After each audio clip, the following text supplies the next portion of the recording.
Sebuah gelas memiliki batas untuk dituangi air. Kenyang adalah batas perut manusia untuk berhenti makan. Kamar memiliki batas dengan ruangan yang lain.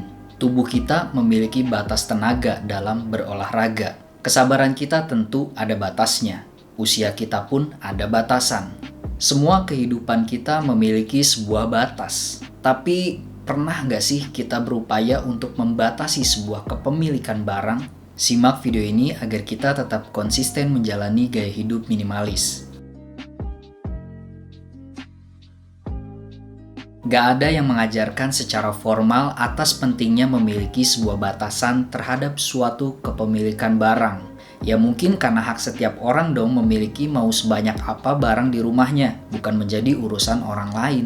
Dan gak ada urusan juga orang lain untuk menegur dan membatasi meskipun kita memiliki ribuan barang di rumah. Makanya gak ada pelajaran yang membatasi kepemilikan barang dalam kurikulum sekolah ataupun pelajaran formal. Lalu apa yang terjadi jika kita memiliki banyak barang, terlebih barang itu gak pernah kita sentuh?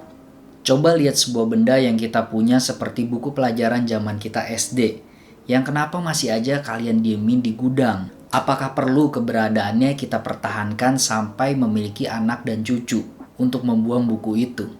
Atau kalian masih menyimpan souvenir kipas dari kondangan tahun 2000-an yang belum sama sekali dibuka? Atau kalian punya pensil lebih dari 20 padahal yang dipakai cuma 2? Atau mungkin kalian terlalu sayang buang elektronik yang udah rusak, gak nyala, dan gak kepikiran mau diservis juga. Sekumpulan barang tersebut jangankan dipakai, menimbulkan kesenangan aja kita rasa udah gak ada. Nilai emosionalnya pun gak penting-penting banget. Bayangin jika barang tersebut selalu kita telantarkan, hari demi hari, bulan demi bulan, tahun demi tahun akan tetap berada di situ dan akan berkembang ketika kita memiliki barang baru.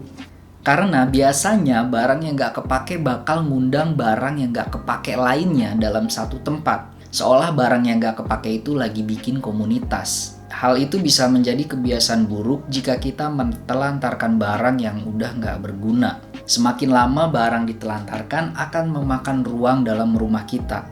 Ibarat kalian memiliki kamar yang tadinya ukuran 6x6, sekarang menjadi 4x4. Karena beberapa meter digunakan buat barang yang gak kepake itu. Dalam minimalis tentunya kita gak mau dong seperti itu. Maka kita membutuhkan suatu batasan barang agar kita tetap menjadi orang yang konsisten dalam menjalani gaya hidup minimalis. Oke, tapi gimana nih maksudnya batasan dan cara menjaga konsisten?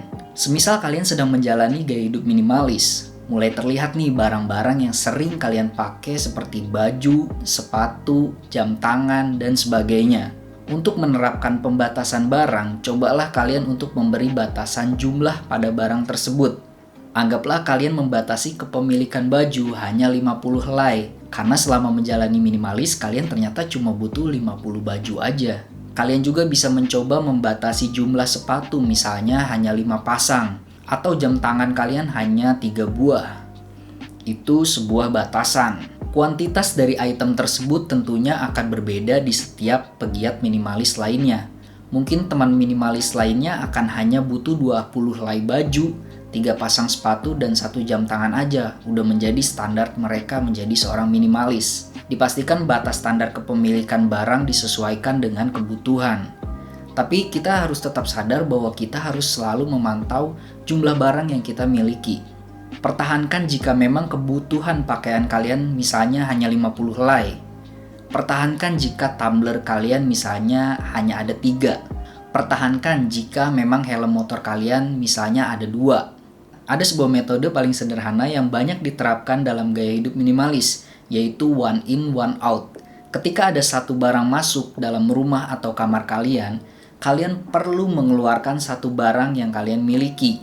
Metode ini sangatlah efektif untuk menjaga kuantiti barang yang kalian punya, tetap pada batas jumlah maksimal.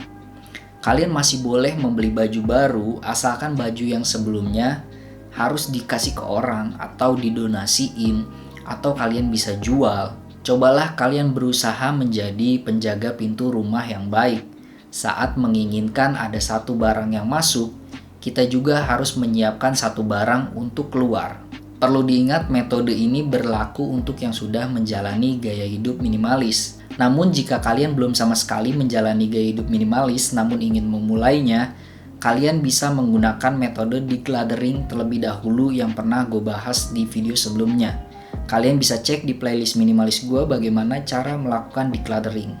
Setelah kalian paham decluttering, baru kalian bisa menerapkan metode one in one out. Selama kalian baru memulai, justru kalian berusaha untuk tidak memasukkan barang baru ke dalam rumah. Lebih baiknya kalian banyak mengeluarkan barang sebelumnya yang tidak terpakai.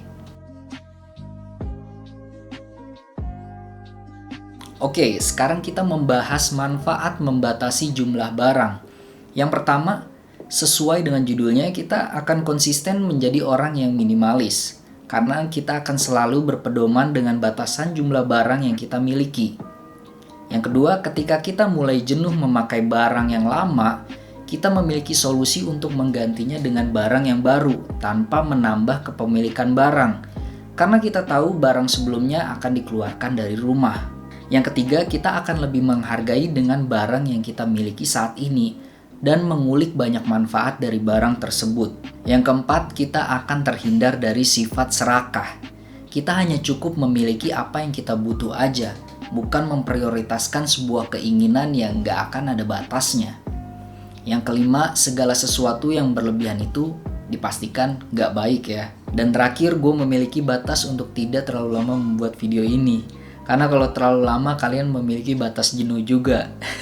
Semoga enggak sih ya. Berharap video gue ini selalu menyenangkan dan selalu disupport like dan subscribe dari kalian semua. Terima kasih yang udah menyaksikan video ini. See you gents.